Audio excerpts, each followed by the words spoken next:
Tekan butang subscribe, like dan aktifkan lonceng. Assalamualaikum dan salam sejahtera.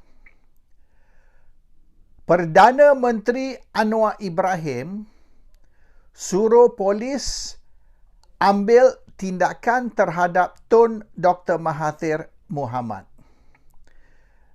Tun Dr. Mahathir Mohamad dituduh mengganggu ketenteraman dan keselamatan negara. Mahathir is a threat to national security. Dan sekira Mahathir didakwa di dalam mahkamah dan didapati bersalah, Mahathir boleh dipenjarakan sehingga 20 tahun maksimum. Ini tindak balas, revenge terhadap Mahathir kerana Mahathir saman Anwar Ibrahim sebanyak 150 juta. Anwar telah tuduh Mahathir ni merompak negara dan 25 tahun. Semenjak tahun 98, Anwar duduk ulang tuduhan ini again and again, non-stop. Yang Mahathir ni merompak negara sebanyak 100 bilion. Dan dalam masa 40 tahun, semenjak Mahathir jadi Perdana Menteri hingga sekarang, 100 bilion tu boleh dikatakan nilaian dia lebih kurang 250 hingga 300 bilion. 250 to 300 billion in today's value. So, selama 25 tahun, Anwar duduk ulang ni dan Anwar kata dia ada bukti, dia ada 6 kotak dokumen sebagai bukti dan dia akan dedah benda ni. Tapi ialah 25 tahun dia ugut nak dedah tapi tak sampai hari ni. So sekarang ni Mahathir nak suruh Anwar dedahkan bukti yang dia kata dia ada tu, 6 kotak dokumen, ataupun minta maaf dan tarik balik tuduhan tersebut. Apologize and withdraw your allegation. Anwar kata dia tidak akan withdraw, dia tidak akan tarik balik tuduhan. I see you in court. Kita jumpa di mahkamah dan di mahkamah Anwar kata dia akan dedahkan bukti. Dokumen 6 kotak tadi Anwar akan bawa ke mahkamah untuk membuktikan memang benar Mahathir ni perompak. Dan Mahathir telah merompak sebanyak 100 bilion ataupun 200-300 bilion nilaian hari ini. Anwar will prove it in court. So, sekarang ni, kes ni sepatut masuk mahkamah. Tapi Anwar minta postpone. Anwar minta extension masa dan dia tidak mampu, dia tidak boleh terus dengan perbicaraan sekarang. Anwar, masa dulu pun Anwar buat yang sama. Kes yang sepatut selesai dalam 2 tahun. Anwar drag, postpone.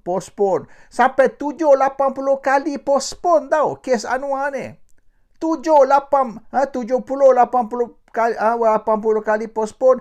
Sampai kes 2 tahun jadi 7 tahun baru boleh selesai. Anwar punya taktik memang dari dululah macam ni. He will postpone sampai berpuluh-puluh kali. Kes 2 tahun jadi 7 tahun. So Anwar nak buat benda yang sama. Kes Mahathir sama ni. Dia akan minta postpone. Akhirnya postpone tak tahu berapa puluh kali. Kes yang sepatutnya boleh selesai dalam setahun 2. 7 tahun tak selesai. So, Anwar berharaplah 7 tahun dari sekarang bermaknanya Mahathir dah tak ada lah. Dan sekira Mahathir dah tak ada ni, kes ni gugur lah. Kes ni tak berjalan dah. So, Anwar is playing for time. Anwar is going to ask postponement after postponement. Macam dia biasa buat lah. Beberapa kes sebelum ni pun sama dia buat.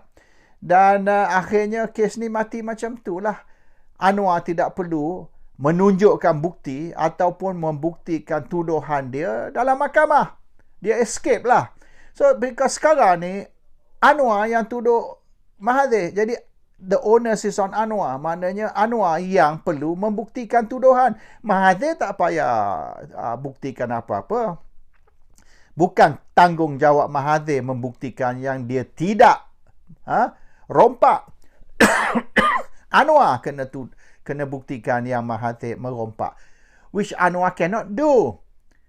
Kalau Anwar boleh buat, kalau betul dia ada 6 kotak dokumen sebagai bukti, dah lama dah dia tunjuk.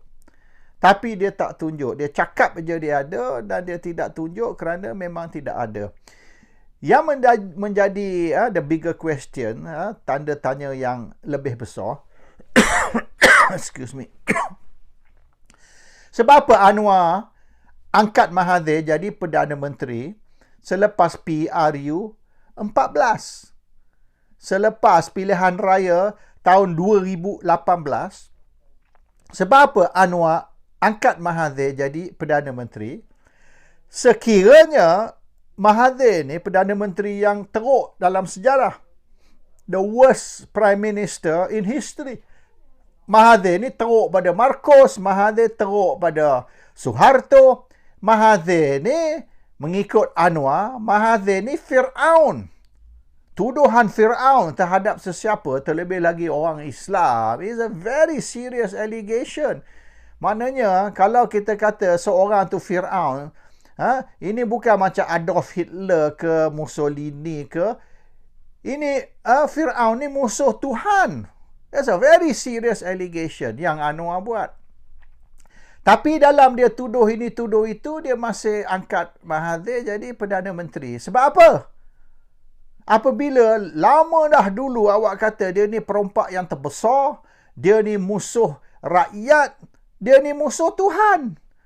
Tapi you still take him as the Prime Minister, Pakatan Harapan punya Perdana Menteri. Ini yang tak faham. Dia ada deal dengan Mahathir bahawasanya dia akan dibebaskan melalui pengampunan dari Agong. Jadi Anwar sokong Mahathir jadi Perdana Menteri semata-mata kerana dia nak pengampunan dari Agong. Dan selepas Anwar bebas, dia usaha untuk jatuhkan Mahathir. Dia tikam belakang Mahathir.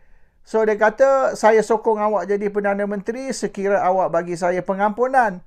Bila Anwar dapat pengampunan, dia buat U-turn, dia try tikam belakang Mahathir. Tapi akhirnya gagal usaha nak jatuhkan Mahathir. Apa yang berlaku? Kerajaan jatuh, bukan Mahathir jatuh. So backfire lah tindakan Anwar tadi.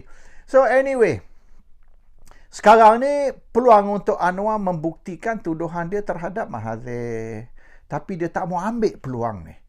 Dia drag kes dia, delay kes dia, minta postpone. Dia nak elak dari masuk mahkamah. Nampak sangat yang Anwar ni pelawak. Anwar ni kaki lebong. Dia buat tuduhan, dia kata dia ada bukti, dia kata dia akan tunjukkan bukti di dalam mahkamah, tapi dia try elak dari masuk mahkamah. Drag hingga kes ni mati macam tu. Tanpa perlu Anwar masuk mahkamah. Ini yang dia try buat. Ini indikasi dia, tanda dia, Anwar doesn't have the evidence. Yang Anwar tuduh Mahathir ni tuduhan saja. Tuduhan kosong. Tanpa apa-apa bukti. Tapi dia nak beri gambaran yang tuduhan dia ni berasas, tuduhan dia ni berdasar kepada bukti atau bergantung kepada bukti. Dan sekarang ni, apabila Anwar tahu yang rancangan dia ni dah gagal, dia dah tak mampu membuktikan tuduhan dia, dia suruh polis siasat Mahathir atas kesalahan Mahathir ni mengganggu keselamatan, ketenteraman negara. Mahathir ni is a threat to national security. Dan sekira polis tangkap dan Mahathir kena charge, Mahathir akan busy dengan kes dia ni. Dan sekira Mahathir didapati bersalah, boleh dipenjara hingga 20 tahun. Maksimum. Ini mainan Anwar. Dan Anwar selalu buat ni. Bukan first time ni. Yang dia tuduh Mahathir ni satu hal. Yang dia tuduh kata PAS tu terima 90 juta dari Najib. Duit yang dicuri dari 1 MDB. Anwar kata dia ada bukti dia ada salinan cek. Skeping cek 90 juta. Nilaian cek tu 90 juta. One check 90 million. Dia ada salinan cek dan dia akan buktikan, dia akan tunjukkan salinan cek. Akhirnya tak ada apa juga. Nothing happen. Dan sampai hari ini Anwar gagal menunjukkan salinan cek tersebut. Lepas tu dia kata Muhyiddin curi 600 bilion. 600 billion. Dan dia kata dia ada bukti. Dia boleh buktikan evidence, dokumen lengkap. Tapi akhirnya dia taklah charge. Dia suruh tindakan diambil terhadap Muhyiddin. Tapi Muhyiddin tidak di-charge kerana tuduhan dia curi 600 bilion. 600 bilion tu bukan sikit duit. Tapi akhirnya Muhyiddin di-charge untuk kononnya salah guna kuasa tentang isu Yayasan Al-Bukhari. Apa kena mengena isu cukai untuk Yayasan Bukhari atau Yayasan Al-Bukhari dengan yang kata 600 bilion tadi? Tak kena mengena. 600 bilion ialah kontrak, projek. Yang kata Muhyiddin salah guna kuasa tentang cukai, tax exemption status Yayasan Al-Bukhari itu, nothing to do with project and contract bernilaian 600 bilion. Dan yang lebih aneh lagi, dahlah dia tuduh Muhyiddin ni menyambungkan atau teruskan tax exemption status Yayasan Al-Bukhari, Anwar di Parlimen membuat kenyataan yang tax exemption status Yayasan Al-Bukhari tak pernah dibatal. Macam mana kalau tax exemption status Yayasan Al-Bukhari tak pernah dibatal, lepas tu Muhyiddin dituduh menyambung tax exemption status Yayasan Al-Bukhari dan terima rasuah. You cannot extend satu tax exemption status yang tidak dibatal. Itu satu benda Anwar tak explain sampai hari ni. Anwar tak terangkan macam mana Muhyiddin boleh menyambung tax exemption status Yayasan Al-Bukhari apabila tidak pernah dibatal. Something totally wrong. And then pula tuduhan dia Muhyiddin Yassin salah guna kuasa menyambung tax exemption status Yayasan Al-Bukhari, tapi Muhyiddin tak terima apa-apa duit rasuah. Dia kata duit tu diderma kepada Parti Pribumi Bersatu. Duit diderma kepada Parti Pribumi Bersatu, tapi yang menyalahguna kuasa dan menerima rasuah ialah Muhyiddin Yassin yang tidak terima 1 sen. Something very wrong. Saya bukanlah lawyer, tapi tak payah jadi lawyer nak memikir benda ni. Common sense, guna akal cukup. Guna otak atau akal sudah tahu something is not right here. Dia tidak ada connection di antara dua tu. And now pula dia kata dia ada evidence, dia ada bukti yang pas dia terima derma dari derma ataupun dana dari syarikat judi. So PAS ni terima derma ataupun sumbangan untuk dana pilihan raya dari syarikat judi. It's a political donation from gambling. Lepas tu dia suruh SPRM pula siasat tuduhan tersebut. Apa kena mengena dengan SPRM? SPRM ni siasat rasuah dan salah guna kuasa. Ini dikatakan donation ataupun sumbangan kepada PAS dari syarikat judi. Memberi donation, memberi dana atau sumbangan dari syarikat apa sekalipun, baik syarikat jual arak, syarikat jual babi, syarikat penternak babi, ni rumah urut, hotel, disco, bar, night club, it's okay. Sebab itu, penjagaan yang berdaftar, legal, business. Dan kalau mereka nak beri sumbangan politik, political donation kepada mana-mana parti politik, tak salah. Tak salah. Rumah urut boleh bagi duit ke DAP dan memang dia bagi pun. Dekat Selangor tu kecoh kan dulu. Tahun 2008 yang dikatakan rumah urut tu yang beroperasi banyak beri derma kepada DAP. Tuduhan lah masa tu. Kecoh. So, tak adalah maknanya DAP ditangkap atau di-charge kerana kononnya rasuah is legal. Cuma dari segi moral lah, DAP ni menerima dana dari rumah urut. Adakah dari segi moral that is correct? Itu lain cerita. Moral tu is isu agama, isu the morality is not a legal issue. So, sekarang ni, okay. PAS terima dana atau sumbangan atau derma dari rumah urut ataupun dari kasino ke tempat judi ke, tak kisahlah. Apa sebab SPRM terlibat? Ini rasuah ke? Bukan rasuah. Cuma dari segi Islam ni salah. Islam bukan di bawah SPRM. Dia ada jabatan lain yang in charge of isu-isu yang melibatkan agama. So, why sekarang ni duk siasat isu rasuah. So, nampaknya diorang ni tidak ada asas untuk tuduhan mereka ataupun mengambil tindakan terhadap PAS. So, dia kata, Anwar kata dia ada dokumen. Anwar kata he has got the evidence. Dia ada bukti. Yang PAS ni terima duit dari dana pilihan raya dari syarikat judi. Mana dia? Dan kalau betul berlaku, tunjuklah. Dan sebab apa pula alih pandangan masyarakat dan kata ni benda ni rasuah? It's not rasuah. It's not rasuah.